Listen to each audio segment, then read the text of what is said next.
한글날이었습니다. 한글날 제가 보니까 578번째 돌이라고 그래요. 또 휴일이었고, 여러분 가을 어떻게 잘 보내셨습니까?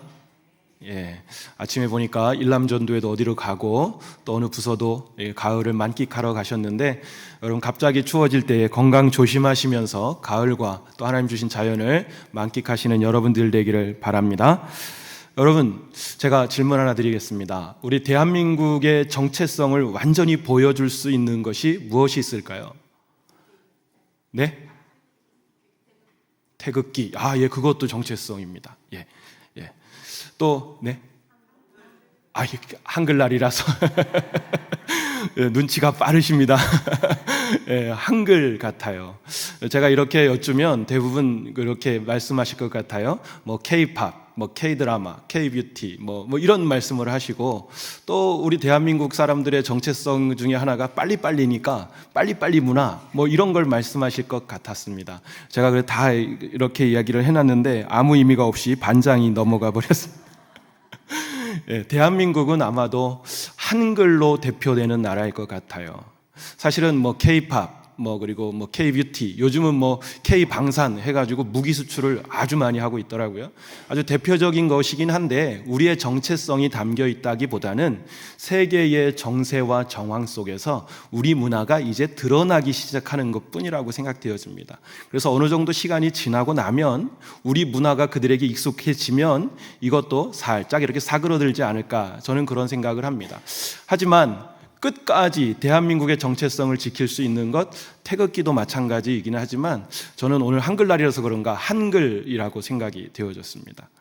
유일무이한 문자이잖아요. 언어이잖아요. 그리고 저는 정확하게 모르는데 오늘 그래서 찾아봤습니다. 그랬더니 학자들이 세계에서 유일무이한 글자이고 언어체계이고 가장 쉽게 배울 수 있는 언어이고, 그리고 무한대로 표현이 가능한 이런 언어가 한글, 우리가 쓰고 있는 말들이다, 이렇게 이야기를 하더라고요. 정말 우리 문화의 근간이 되어지고 우리의 생각과 가치관이 들어가 있는 것이 이 한글이 아닐까, 이렇게 생각이 되어집니다. 그래서 저는 대한민국 하면 한글, 한글 하면 대한민국으로 이렇게 이어지는 대한민국의 표지라고 이렇게 생각이 되어지더라고요. 그렇다면 여러분, 제가 다시 한번 또 여쭙겠습니다. 교회를 대표하는 표지는 무엇이 있을까요? 아이고,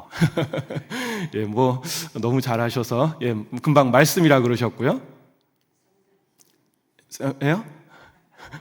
성례, 또, 기도. 아이고, 대단하십니다. 이거 신학대학원 3학년 수준입니다. 왜냐하면 여러분, 이 교회의 표지와 하나님의 은혜의 수단에 대해서 이제 말씀을 드릴 텐데, 교회의 표지와 은혜의 수단에 대해서 우리 신학교 다닐 때는 구체적으로 안 배워요. 신학 쪽에 다닐 때는 안 배웁니다. 근데 이제 신학교를 마치고 강도사고시를 보려면 교회 헌법을 공부하면서 배우게 됩니다. 정치 이걸 배우면서 알게 되는 것이거든요. 그러니까 여러분, 교회의 표지 그리고 은혜의 수단, 이것을 구분할 줄 안다면 정말 신대원 3학년 수준이 되는 거예요. 정말 대단하신 겁니다. 자, 그렇다면 금방 말씀하셨지만 제가 조금 더 설명을 드리겠습니다. 교회가 교회답게 표시되어지는, 그리고 우리 신앙의 선배였던 존 칼빈이 이야기하는 바른 교회의 표지는 무엇일까? 첫 번째로는 뭐냐면 하나님의 말씀을 바르게 선포하는 것, 그것이 있어야 교회다운 교회가 된다는 거예요. 두 번째로는 뭐냐면 성례를 바르게 집행하는 것, 이것이 바른 교회, 교회다운 교회를 보여주는 표면적인 표식이다. 또 마지막 하나는 금방 뭐라고 말씀을 드렸죠? 기도가 아니에요. 권징입니다. 권징. 그러니까 교회의 거룩성을 지키기 위해서 교회 안에서 잘못한 사람들을 사랑으로 보듬는 것도 중요하지만 그에게 철저하게 그의 대가를 치르게 하는 것, 이것을 권징이라고 하거든요. 그래서 이렇게 우리 지금 말씀과 성례와 권징, 요 세 가지가 아주 뚜렷하게 살아 있어야만 바른 교회, 교회다운 교회다 이렇게 이야기하고 있습니다. 존 칼빈이 그렇게 얘기했고요. 우리의 신학이, 우리가 배우는 신앙이 바로 그런 것을 가지고 교회를 교회답게 이렇게 표현해내고 있습니다. 여러분, 그렇다면 또 하나 여쭙겠습니다. 오늘 여쭙는 게 많을 거예요. 여러분, 그렇다면 우리 교회는 어떻습니까? 우리 교회는 바른 말씀이 선포됩니까? 예, 우리 성례가 바르게 집행이 되고 있습니까? 우리 권징이 이루어지고 있습니까? 권징이 이루어질 일이 없어요. 은혜스러운 교회, 좋은 교회는 권징이 이루어질 일이 없습니다. 하지만 권징이 필요한 때는 분명하게 치르는 것, 이것이 바른 교회입니다. 우리 교회가 바로 그런 교회입니다. 믿으시죠? 예, 우리 좋은 교회, 거여질 교회에서 신앙생활하고 계신데 여러분 감사하면서 교회를 또 여러분 소문내시고 또 하나님께 영광 올려드린 여러분들 되길 축복합니다. 자, 그렇다면 금방 교회를 나타내는 표징을 말씀을 드렸어요. 말씀과 성례와 우리 권징에 대해서 3개 말씀을 드렸고요. 그렇다면 하나님께서 교회에게 주시는 은혜의 수단, 은혜의 방편, 은혜의 방법은 무엇일까요? 비슷비슷해요. 첫 번째로 뭐냐면 하나님의 말씀이에요. 하나님께서 우리에게 은혜를 주시는 방법이 있는데 가장 대표적인 것이 하나님의 말씀으로 우리에게 은혜를 주시는 거예요. 두 번째는 뭘까요? 그렇습니다. 예, 성례예요. 성례를 통해서 하나님께서 우리에게 은혜를 베풀어 주시는 거예요. 또 세 번째는 뭘까요? 기도예요. 자, 말씀과 성례와 기도. 이렇게 3가지를 통해서 우리에게 하나님의 은혜를 베풀어 주시는 겁니다. 그래서 우리가 하나님께서 주시는 말씀과 그리고 성례와 그리고 기도를 통해서 은혜 충만하게 받게 되어집니다. 그러면 한 사람 한 사람이 그 은혜를 받게 되어지고 이렇게 많은 분들이 모여서 한 교회를 이루게 되는 거예요. 그래서 이 교회를 이룬 그곳에서 말씀과 성례와 권징을 이루어가면서 바른 교회를 이루어가는 것, 이것이 바로 교회의 모습인 것입니다. 그런데 그 중에 우리는 지난주에 우리 김창권 목사님을 통해서 은혜의 수단, 은혜의 방편, 그리고 첫 번째로 말씀에 대해서 우리가 살피고 은혜 받았고요. 오늘은 성례에 대해서 살피고 은혜를 받으려고 그럽니다. 그러면 제가 또 여쭙겠습니다. 여러분, 성례는 어떤 것들이 있을까요? 아유, 아멘. 예. 세례와 성찬이 있어요. 그런데 우리 이웃집 있잖아요, 이웃집. 예. 이웃집은 몇 가지가 있을까요? 예, 이웃집이라는 거 잘 모르시나요? 예, 로마 캐토릭은 몇 가지가 있을까요? 예, 7성례라고 해서 7가지의 성례가 있습니다. PPT 한번 보여주시겠어요? 안 나오나요? 아, 저만 안 보이는군요. 예, 7성례가 있습니다. 우리 개혁교회라 하면 우리를 이야기하는 거예요, 우리. 근데 우리가 사실은 쉽게 이야기하는 개신교회 이렇게 이야기하는데요. 개신교회보다는 개혁교회라고 하는 게 더 맞는 표현입니다. 그래서 우리 개혁교회에는 성례가 2가지가 있는데 세례와 성찬이 있어요. 반면에 로마 카톨릭에는 우리 성사라고도 이야기하고 성례라고도 이야기하는데 우리 7성례, 7성사 이렇게 이야기합니다. 이거 첫 번째 세례 성사는 세례를 얘기하는 것이고요. 우리 견진 성사는 성령 충만하게 성령이 기름 부으심을 받아서 그가 삶을 풍요롭고 건강하게 살아갈 수 있도록 그에게 축복하는 것이고요. 우리 성체 성사는 예수 그리스도의 몸이 그 떡을 떼는데 그것이 예수 그리스도의 몸이 되어진다 해서 성체, 예수님의 몸을 의미하는 거예요. 그래서 성찬을 의미하는 것이고요. 우리 고해 성사는 자기의 죄를 고백하는 것을 이야기하고 병자 성사 또 종부 성사라고 하는 것은 병든 사람을 찾아가거나 임종을 앞둔 사람들에게 가서 축복하며 기도하는 것을 이야기하고요. 우리 성품 성사는 우리로 이야기하냐면 목사님 안수 받는 거예요. 예, 그래서 우리 그들이 사제 서품을 받거나 이런 것들 신품 성사라고 이렇게 이야기하고요. 혼인 성사라고 하는 것은 이제 혼인할 때 예식을 치르는 것을 우리 혼인 성사다 이렇게 이야기합니다. 이렇게 우리 개혁교회와 로마 카톨릭의 성사가 우리 성례가 조금 이렇게 다르게 나타나죠. 왜 그럴까요? 자꾸 묻습니다. 오늘은 왜 그럴까요? 네, 우리 말씀을 많이 하시는 거 좋습니다. 우선 우리 이 성례가 어디로부터 유래되었는가를 보셔야 합니다. 우리 이 성례라고 할 때 이 성자는 거룩할 성자를 이야기하는데요. 이 성례라고 하는 그 거룩할 성자를 사용할 때에는 하나님께서 이것을 제정하셨다라고 하는 의미를 가지고 있는 거예요. 그렇다면 우리가 성경을 보았을 때에 하나님께서 직접 그 성례를 제정하신 게 무엇이 있어요? 세례와 성찬이 두 가지밖에 없어요.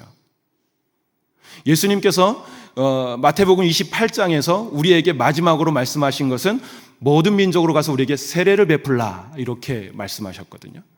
그리고 이 성찬은 고린도전서에 있는 말씀에 보니까 그가 오실 때까지 기념하여 지키라 이렇게 말씀하고 계세요. 그래서 예수님께서 직접 그것을 제정하셨기에 우리 개혁교회는 성례가 이것밖에 없습니다 라고 고백을 하는 거예요. 반면에 로마 카톨릭은 7가지가 있는데요. 그들이 출생으로부터 임종에 이르기까지 하나님의 부르심에 이르기까지 인생의 중요 포인트마다 그것이 기도하면서 그들의 삶 가운데에 성령이 충만하고 삶을 풍요롭게 살아가기를 기도하는 거죠. 굉장히 의미가 좋습니다. 하지만 여기다가 성례라고 이름을 붙일 상황은 아닌 거예요. 그래서 인간적 전통과 상황 속에서 그들이 인간의 생각과 하나님의 예식을 복합적으로 섞어 놓은 것이 우리 캐토릭의 우리 칠성례가 되는 것입니다. 이것은 잘못된 전통이 되는 것이죠. 그래서 우리는 성경대로 예수님께서 제정하신, 그리스도께서 제정하신 세례와 성찬만을 성례다 이렇게 말씀을 드리고 우리는 그렇게 믿고 그것을 시행하고 있는 것입니다. 그렇다면 우리 이 성례의 목적이 무엇일까요?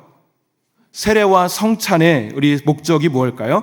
이 목적을 좀 쉽게 설명해 드리기 위해서 우리 계속해서 소요리문답, 대요리문답을 우리가 살피고 있는데 우리 소요리문답 92문을 한번 보겠습니다. 우리 소요리문답 92문 성례란 무엇인가 함께 읽겠습니다. 시작. 성례란 무엇인가? 성례는 그리스도께서 세우신 거룩한 예식인데 그리스도와 새 언약의 유익을 깨닫는 표로서 표시하여 인처 신자들에게 적용하는 것이다 라고 이렇게 말씀하고 있는데 조금 이해하기가 짧아서 그래요. 그래서 다시 우리 대요리문답 162문을 함께 읽도록 하겠습니다. 보이시죠? 우리 다시 한번 읽겠습니다. 시작. 성례란 무엇인가? 성례는 그리스도께서 자기 교회 안에 제정하신 거룩한 규례니 이 규례는 은혜의 언약 안에 있는 자들에게 주의 분보의 혜택을 표시하고 인치시고 나타내시기 위한 것이며 그들의 신앙과 다른 모든 은혜들을 강화하고 더하기 위한 것이며 그들을 순종케 하기 위한 것이며 그들의 상호 간의 사랑과 교통을 증거하고 소중히 기르며 그들을 은혜의 언약 밖에 있는 자들과 구별하기 위한 것이다. 예, 읽기는 읽었지만 정리가 안 되시죠? 한 페이지 다시 넘겨주시겠어요? 다음 장. 예, 그거 말고요. 이렇게 표시가 되었습니다. 자, 성례란 무엇인가? 제가 뭐라고 말씀을 드렸어요? 성례라고 하는 것은 그리스도께서 직접 제정하신 것이어야 한다 그랬어요. 첫 줄에 보니까 노란 줄로 그리스도께서 자기 교회 안에 제정하신 거룩한 규례입니다. 그리고 그 목적이 뭐냐면 그 밑에 보니까 주의 중보, 그러니까 예수 그리스도의 중보의 혜택, 은혜를 표시하고 인치시고 나타내는 것이라는 거예요. 우리가 성례를 나누고, 그러니까 성찬을 하고 세례를 나누는 것은, 세례를 베푸는 것은, 그리고 세례를 받는 것은 단순한 예식이 아니라 하나님 예수 그리스도께서 우리를 위해서 중보하시는 것을 표시해주고 우리 가운데 도장을 찍어주시고 다른 사람으로 보이게 하여서 그리스도인임을 확신하고 확정시키는 모습이 바로 이 성례의 목적이고요. 두 번째 뒤에 말씀에 보니까 밑에 줄에 보니까 우리 모든 은혜들을 강화하고 더하기 위한 것이다. 세례를 받고 또 성찬을 나누면서 우리가 하나님 받은 은혜를 다시 기억하고 그것을 통해서 우리가 성령으로 충만하게 되어지는 것. 이것이 성례의 목적이고요. 또 네 번째 줄에 보니까 순종하게 하는 것. 예수 그리스도의 그 순종함을 바라보면서 우리도 순종하고 우리를 도우시는 그 하나님을 기억하게 하는 것, 이것이 성례의 목적이고요. 그 뒤에 말씀해 보니까 증거하고 소중히 기르며 예수 그리스도께서 우리를 위해서 죽으셨다라고 하는 것에서 우리가 감격하고 기뻐하는 것에서 그치는 것이 아니라 그것을 증거하고 전파하는 일, 요것이 하게 하는 일, 그것이 성례의 목적이 되는 것이고요. 또 맨 마지막에 보니까 이 성례를 통해서, 세례와 성찬을 통해서 은혜의 언약 밖에 있는 자들, 예수 그리스도를 믿지 않는 자들과 온전히 구별시켜주는, 성도로 세움을 받게 하는 역할을 하는 것이 바로 성례다, 이렇게 말씀하고 있습니다. 믿으십니까? 아멘, 할렐루야. 저는 저도 사실은 공부는 했지만 소유리 문답을 깊이 있게 공부를 해보지 못했거든요. 물론 대유리 문답도 그렇게 깊이 있게 공부하지 못했거든요. 하지만 오늘 말씀을 이렇게 준비하는 동안에 이렇게 보면서 소유리 문답과 대유리 문답의 성례는 무엇인가라고 하는 것들을 보면서 사실 여러 가지가 있지만 무슨 생각이 들었냐면, 성례를 주신 그 의미가 나를 위함이었구나. 바로 나 자신을 위함이었구나. 그리고 나를 구별되고 구분하셔서 하나님의 백성으로 살아가게 하심이었구나 라고 하는 감사의 마음을 갖게 되었습니다. 오롯이 우리를 위한 것이었습니다. 뿐만 아니라 성례를 통해서 내가 구원함을 얻은 하나님의 자녀로, 백성으로 깨닫게 하는 것들을 우리가 종종 그것을 통해서 확인하게 되는, 그리고 그것을 우리의 삶에 적용하게 되는, 그것을 말씀하시는 것이 바로 성례였구나, 이렇게 깨닫게 되었습니다. 그렇다면 제가 또 여쭙겠습니다. 페이지 저를 보여주시면 됩니다. 그렇다면 우리는 어떻게 이 삶을 살아가야 될까요? 여러분, 성례에 적극적으로 참여하셔야 됩니다. 여러분, 제가 어렸을 때에도 보니까 지난밤에 부부싸움을 하시면 성례에 참여를 안 하시더라고요. 그리고 주중에 다른 분들과 싸우거나 또 시골이니까 동물의 피를 보거나 상처를 입거나 그러면 성례에 참여를 안 하시더라고요. 성찬에. 어떻게 보면 굉장히 소중히 여기고 거룩히 여기는 것은 맞는 것입니다. 하지만 그러실 필요까지는 없습니다. 어젯밤에 싸웠더라도 오늘 아침에 회개하고 그 성례에 참여하셔야 되는 거예요. 가능하면 그 성찬에 참여하시는 거예요. 참여하셔서 하나님께서 우리를 구원하신 예수 그리스도의 죽으심과 부활하심, 그 소망을 가지고 그 성찬에 참여함으로 기쁨으로 나아가야 하는 것입니다. 그 복된 시간을 우리가 놓치지 말고 가능하면 참여하고 참석해서 그 가운데 하나님의 은혜를 받는 시간이 되어야 합니다. 여러분, 이제 11월 10일인가요? 11월 10일에 우리 교회 성찬식이 있을 예정입니다. 그때에 꼭 참여하셔서 하나님이 주신 은혜를 받아 누리는 여러분들 되기를 축복합니다. 그럼 또 다시 한번 여쭙겠습니다. 여러분, 복습이에요. 교회의 외적인 표지, 교회의 바른, 교회가 교회답다라고 하는 표지는 뭐가 있다고 말씀을 드렸죠? 하나님의 말씀을 바르게 전파함, 그리고 성례를 바르게 집행하는 것, 권징이 바르게 지키는 것, 바르게 하는 것. 그러면 하나님께서 우리에게 은혜 주시는 수단은 뭘까요? 하나님의 말씀, 성례, 기도를 통해서 이렇게 우리에게 은혜를 주신다 말씀하셨고요. 또 그렇다면 한 가지 또 여쭙겠습니다. 성례에는 무엇과 무엇이 있다고요? 세례와 성찬이 있습니다. 여러분, 정말 잘하고 계시는 거예요. 지금 제가 오늘 설교를 준비하면서 정말 딱딱하다. 왜냐하면 교리이기 때문에.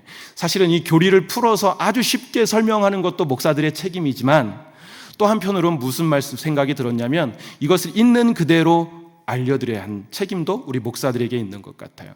사실 저도 잘 몰랐던 내용들이 있거든요. 그건 여러분들도 아실 수는 있지만 모르시는 부분들이 계실 것 같아서 조금 딱딱하더라도 있는 그대로의 사실들을 좀 전해 드리려고 합니다. 자, 여러분 정말 잘하고 계세요. 우리 교회의 표지, 은혜의 수단, 그리고 성례라고 하는 것에 세례와 성찬이 있다라고 하는 것 너무나 잘 알고 계시고요. 그럼 오늘 본문 말씀을 중심으로 우리 성례 중에서 성찬에 대한 부분을 좀 살펴보겠습니다. 세례는 우리가 우리 총회의 하나 바이블 가운데에 다루지 않고 있더라고요. 그래서 왜냐하면 분량이 너무 많아져서 그런지 성찬만 다루고 있습니다. 그래서 성찬을 살펴보고 은혜 받는 시간 갖도록 하겠습니다. 우리 PPT 띄워주시겠어요? 첫 번째로 우리 성찬은 주님의 무엇과 무엇에 참여하는 성례입니까? 우리 고린도전서 11장 24절과 25절 말씀을 한 목소리 읽겠습니다. 시작. 축사하시고 떼어 이르시되 이것은 너희를 위하는 내 몸이니 이것을 행하여 나를 기념하라 하시고 식후에 또한 그와 같이 잔을 가지시고 이르시되 이 잔은 내 피로 세운 새 언약이니 이것을 행하여 마실 때마다 나를 기념하라 하셨으니. 자, 다시 한번 여쭙겠습니다. 성찬은 주님의 무엇과 무엇에 참여하는 것이라고요? 네, 몸과 피에 이렇게 참여하는 것입니다. 여러분, 내가 그리스도의 중보의 혜택을 받은, 그러니까 예수 그리스도의 몸과 피에 참여하는 그 성례로 말미암아서 내가 그리스도의 중보의 혜택을 받고 하나님의 자녀라는 것을 나타내고 인치고 표시받는 것으로 예수님과 연합되는 그것이 바로 성찬입니다. 그것이 성찬 예식인데요, 예수 그리스도의 사랑과 부활의 소망을 가진 우리 여러 지체들이 함께 모여서 그것을 시행함으로 우리 공동체가 되어지는 것, 그것이 바로 우리 귀한 성찬의 예식이 되는 것입니다. 그런데 여러분, 이 고린도전서의 말씀을 보다 보니까 고린도전서에서는 이 성찬이라고 하는 것들, 성만찬으로 인해서 교회가 분열하게 되어집니다. 부유한 사람들과 가난한 사람들이 서로 다른 상황 속에서 성만찬을 한 교회에서 이루어야 하는데, 부유한 사람들은 일을 하지 않아도 괜찮습니다. 그래서 자기 먹을 것들, 그리고 성찬에 다룰 것들, 만찬에 다룰 것들을 가지고 와서 기다립니다. 하지만 가난한 사람들은 그렇게 시간을 맞춰올 수 없었어요. 그래서 늦게 오다 보니 부유한 사람들은 그곳에서 자신들이 만찬을 하고 성찬을 치루어서 이미 다 끝났고요, 또 이 가난한 사람 그곳 속에서 소외된 모습을 가지게 되었던 것입니다. 그래서 이들이 서로 미워하고 서로 분열하는 그런 일들이 벌어진 것입니다. 여러분, 서로를 향한 배려와 사랑이 없는 성찬은 형식적인 자기만족과 종교성의 만족에 불과한 것입니다.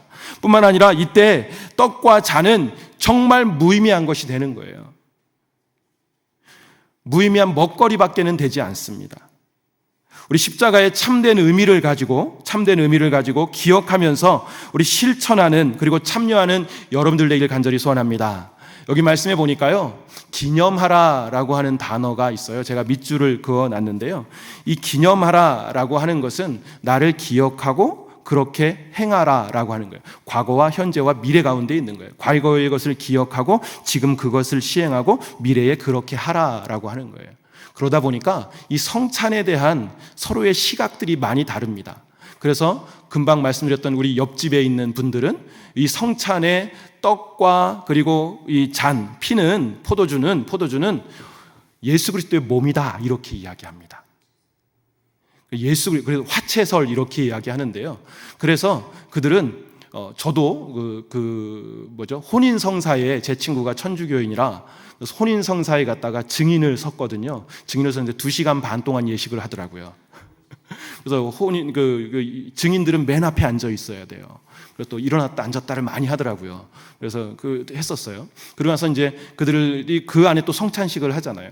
그걸 보니까 포도즙을 이렇게 따라주는 것 같았어요.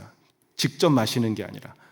포도주는 직접 마셨나요? 포도주는 우리 그 신부만 마시고, 그리고 우리 신부님께서 이 떡을 한 사람 한 사람 입속에 넣어주더라고요. 근데 여러분, 우리는 그 떡을 상징적으로 생각하기 때문에 무엇을 만들어요? 카스테라를 만들잖아요. 그렇죠? 근데 그들은 전병을 만들었어요. 왜 그럴까요? 그리스도의 몸인 거예요. 그리스도의 몸이 뚝 떨어져가지고 발길로 채우면 안 되는 거예요. 그 쥐들도 먹고 벌레도 먹을 수 있는 거예요. 그러면 안 되는 거예요.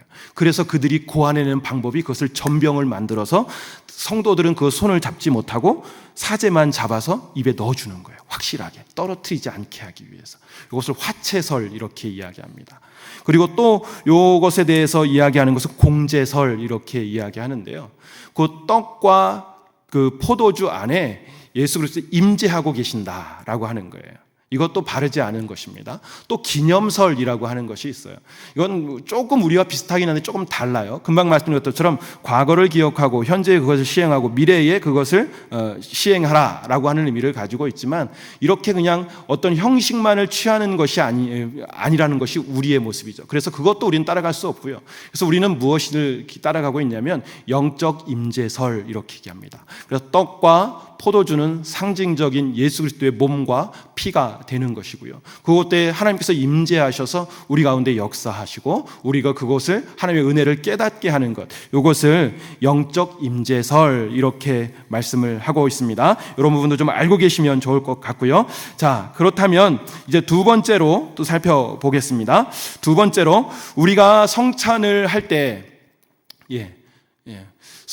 우리는 성찬을 할 때마다 무엇을 전해야 합니까? 고린도서 11장 26절인데요. 오늘 본문 말씀 26절 말씀 한 목소리 읽겠습니다. 시작. 너희는 이 떡을 먹으며 이 잔을 마실 때마다 주의 죽으심을 그가 오실 때까지 전하는 것이니라. 아멘. 자, 무엇을 하라고요? 우리 성찬을 할 때마다 무엇을 전하는 것이라고요? 주님의 죽으심을 언제까지요? 주님이 오실 때까지. 그래서 기념하는 거예요. 과거에 주님께서 그 했던 것을 기억하고 또 우리가 그것을 행하고 또 미래에 그것을 이루어질 수 있도록 그것을 이어나가게 하는 것, 그것이 바로 우리의 모습입니다. 여러분, 우리 성찬은 첫 출애굽 사건이라고 하는 것은 단순히 애굽에서 이스라엘 백성들이 나왔다가 아니라 하나님께서 그들을 구원하셨다라고 하는 의미를 가지고 있는 것이죠. 이 출애굽 사건이 예수님을 통해서 예수님의 죽으심, 그 구속함을 통해서 완전히 완성되었고 하나님 나라가 세워졌다. 그리고 마지막 날에는 그 하나님 나라 가운데에 천국 잔치에 우리가 참여할 것을 보여주는 것을 상징적으로 말씀하고 있습니다. 여러분, 그렇기 때문에 우리가 성찬식에 참여할 때 어떻게 참여해야 할까요? 오늘 우리가 찬송가 144장을 함께 드렸습니다. 우리 찬송가 144장만 울리면 우리 마음이 어때요? 차분해지면서 또 살짝 눈물이 날 것도 같고 예수 그리스도의 죽으심, 십자가에 달리심, 고난당하심이 생각이 나잖아요. 그래서 또 항상 성찬식을 할 때 이 144장이나 다른 찬양을 이렇게 반주할 때가 있습니다. 그래서 여러분, 그 가운데 어떤 분들은 정말 비통하게 그 성찬에 참여하시는 분들이 계세요. 그리고 굉장히 울적하게 참여하시는 분이 계세요. 여러분, 그건 틀리지는 않습니다. 하지만 우리가 좀 시각을 좀 바꿔야 할 필요가 있어요. 이 성찬 예식은요, 우리를 구원하심에 대한 표시로 보여주시는 거예요. 우리가 구원받아서 부활의 소망을 가지고 하나님의 백성이 되었다라고 하는 감격과 기쁨도 같이 공존하고 있는 거예요. 그래서 우리가 정말 철상맞게 그것 가운데에 가볍게 행동해서는 안 되지만 우리가 거룩함 그리고 부담감과 마음들을 가지고 기쁨과 감격을 가지고 이 성찬식에 참여해야 하는 것입니다. 하나님께서 나를 구원하셨습니다. 그 구원에 감사합니다. 감격합니다. 라고 하는 기쁨을 가지고 나아가야 하는 것입니다. 나를 구원하신 예수 그리스도의 용서와 구속을 기억하고 감사하고 감사하면서 기쁨으로 참여하는 천국의 잔치의 모형이 되어야 하는 것이 바로 이 성찬식입니다. 여러분, 이제 곧 다가올 그 성찬식에 여러분 예수 그리스도의 죽으심을, 찢기심을 고통스러워하고 아파하시는 것뿐만 아니라 그것을 통해서 여러분들이 구원받았음을 감사하고 감격하시는 여러분들 되기를 축복합니다. 이제 세 번째로 함께 읽겠습니다. 시작. 합당하지 않게 성찬에 임한 자는 어떤 죄를 짓는 것입니까? 우리 27절 함께 읽겠습니다. 시작. 그러므로 누구든지 주의 떡이나 잔을 합당하지 않게 먹고 마시는 자는 주의 몸과 피에 대하여 죄를 짓는 것이니라. 그 답을 보면 우리 성찬에 합당하지 않게 임하는 자는 어떤 죄를 짓느냐 하면 주의 몸과 피에 대하여 죄를 짓는 것이다. 이것도 좀 설명이 좀 부족한 것 같아요. 그래서 제가 다시 한번 찾아보았습니다. 다른 화면 보여주시겠어요? 마지막 화면. 소요리 문답 97문이에요. 우리 한 목소리 또 한번 읽어볼까요? 함께 읽겠습니다. 시작. 주의 성찬에 합당하게 참여하려면 어떻게 하여야 합니까? 주의 성찬에 합당하게 참여하려면 마땅히 주님의 몸을 분별할 줄 아는 것과 주님으로서 양식을 삼는 믿음과 회개와 사랑과 서로 순종함에 대하여 스스로 살필 것이니 합당하지 않게 참여하면 두렵건대 먹고 마시는 것이 정죄함을 자청함이 될 것이라. 아멘. 아멘은 아니죠? 예, 아멘 해도 되나요? 예, 요거를 뒤집어서 생각하시면 돼요.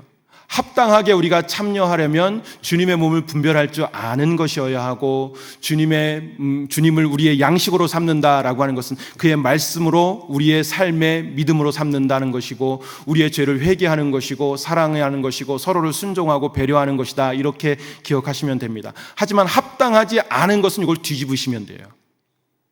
주님의 몸을 분별할 줄 모르는데 그것에 참여하면 안 되는 거예요. 그래서 우리 교단은 어떻게 하고 있어요? 만 14세 세례를 받고 스스로 믿음을 고백한 사람들이 세례에 참여할 수 있게 하는 거예요. 그것이 주님의 몸을 분별할 줄 알게 하는 것이죠. 뿐만 아니라 그런 분들 가운데에서도 우리 예수 그리스도를 자신의 삶의 모든 것으로, 삶의 양식으로 삼는 것, 그 믿음을 가지고 있는 사람들이 참여하는데, 예수 그리스도를 믿지 않는 사람이 그것에 참여하면 안 된다는 말씀입니다. 그리고 내가 죄를 지었습니다, 그리고 내가 마음과 영혼이 피폐화되어 있습니다, 참여하지 않는 것이 바람직합니다. 아까도 말씀드렸는데요, 지난밤에 부부싸움을 했더라도 아침에 빨리 와서 회개하시고 우리 성찬에 참여하시는 것이 좋습니다. 뿐만 아니라 사랑하지 않는데, 서로를 배려하지 않는데, 내가 이 공동체 가운데에 이 공동체를 사랑하지 않는데, 이 공동체 가운데에 내가 속속되어 있다고 생각하지 않는데 참여하는 것은 바람직하지 않은 거예요. 합당하지 않은 것입니다. 만약에 그렇게 참여했을 경우에는 어떤 일이 벌어지냐?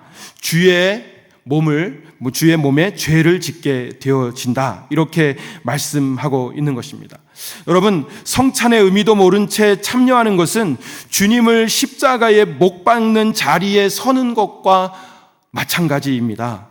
성찬의 의미를 진지하게 생각하고 또 엄숙하면서도 감격하게 참여해야 하는 것이 바로 성찬입니다. 우리 여기서 중요한 것은 죄 지은 사람은 절대로 참여하면 안 된다라고 하는 것이 아니라, 예수님의 희생을 감사하는 마음이 없고 구원의 감격이 없고 예수님을 알지 못하는 사람은 참여하면 안 된다라고 하는 말씀이에요. 여러분, 예수 그리스도를 주로 고백하시죠? 그리고 그의 몸으로 여러분들의 믿음으로 삼으시죠? 그리고 회개하시고 사랑과 순종으로 나아가기를 결단하셨죠? 그렇다면 여러분 꼭 성찬에 참여하심으로 하나님의 은혜를 받아 누리시는 여러분들 되길 간절히 소원합니다. 그리고 주의할 점이 하나 있어요. 주의할 점 무엇이냐? 우리 성찬이라고 하는 것은 제가 처음에 말씀을 드렸습니다. 교회를 나타내는 표지가 있고 은혜의 수단이 있습니다, 이렇게 말씀을 드렸어요. 수단이에요. 이 수단이라고 하는 건 하나님의 측면에서 우리에게 은혜를 베풀어 주시는 방법을 이야기하는 거예요. 그런데 우리는 이렇게 생각할 수 있어요. 내가 말씀도 읽고 기도도 하고 성찬에도 참여했으니 하나님 나 은혜 주셔야 되는 거 아니에요? 요거는 조건이 되는 거예요. 그렇지 않다는 거예요. 내가 말씀을 읽고 성찬에 참여하고 기도를 했을지라도 은혜 주시는 분은 누구예요? 하나님께서 주시는 거예요. 그래서 내가 여기에 참여했으니 하나님, 내가 성찬에 정말 참여할 수 없는 시간 가운데 시간을 쪼개서 참여했으니 하나님 나에게 로또를 맞게 해주셔야 합니다. 이게 조건이 되는 겁니다. 여러분, 바르지 못한 생각인 것이고요. 또 하나, 두 번째로는 성찬이라고 하는 예식 자체가 아주 신비적이고 어떤 힘을 가지고 있는 게 아니에요. 그 예식을 통하여서 예수께서 은혜를 베푸시고 성령님께서 역사하시는 수단으로 사용하시는 것이지, 그 예식 자체가 굉장히 신비로운 게 아니에요. 그리고 목사님들께서, 저희 교회도 그렇고요, 목사님들께서 성찬식을 할 때 우리 가운을 입으시는데, 가운을 입으시면 굉장히 거룩하게 보이기는 해요. 그래서 우리 집례자의 그 성스러움을 통해서 은혜가 내려가는 게 아니라는 거예요. 그리고 이 모든 것들을 통해서 하나님께서 누구를 통해서 그리고 어떤 사건을 통해서가 아니라 하나님께서 직접 성령으로 임하시고 예수 그리스도의 죽으심과 부활하심, 그것을 깨닫고 알게 하고 기념하게 하는 것으로 우리에게 은혜를 베풀어 주신다는 것입니다. 이것을 꼭 잊지 않고 성찬에 참여하시고 성찬으로 은혜 받으시는 여러분들에게 간절히 소원합니다. 우리 주님께서는 성찬을 행하시면서 나를 기념하라고 하셨습니다. 그래서 성찬은 기독교 2000년 동안 교회를 지키고 우리의 신앙을 지키는 아주 영적 샘줄기가 되었던 것도 맞습니다. 이제 성찬에 참여할 때마다 예수 그리스도께서 나를 위해 죽으시고 피 흘리신 사건을 꼭 기념하시고 기억하시는 여러분들 되기를 간절히 소원합니다. 그리고 그리스도께서 나를 위해 피 흘리심으로 내가 구원받았다는 것을 전하시는 여러분들에게 간절히 소원합니다. 성찬을 받으며 내 감격과 기쁨, 그리고 그것에 멈추는 것이 아니라 그것을 통하여 예수 그리스도의 죽으심과 부활하심과 내 구원받으심을 여러분 선포하고 전하시는 여러분들에게 간절히 소원합니다. 그것이 바로 우리의 사명입니다. 그것이 성찬이 우리에게 주신 은혜입니다. 그것을 받아 누리시는 우리 수요기도의 모든 성도님 되기를 다시 한번 축복합니다. 제가 기도하겠습니다. 하나님 아버지, 감사합니다. 성찬을 통하여 우리에게 베푸실 은혜를 소망하고 또 바라며 나아갑니다. 하나님, 우리에게 한없는 은혜를 베풀어 주셔서 하나님의 백성으로 예수 그리스도의 죽으심과 또 다시 오심, 그것을 전하며 선포하며 삶을 살아가는 우리들 될 수 있도록 인도하여 주시옵소서. 그래서 하나님의 백성으로, 하나님의 자녀로 오롯이 기쁨 가운데, 감격 가운데 살아가는 우리들 되기를 간절히 바라고 소원하오며 예수님의 이름으로 기도드리옵나이다. 아멘.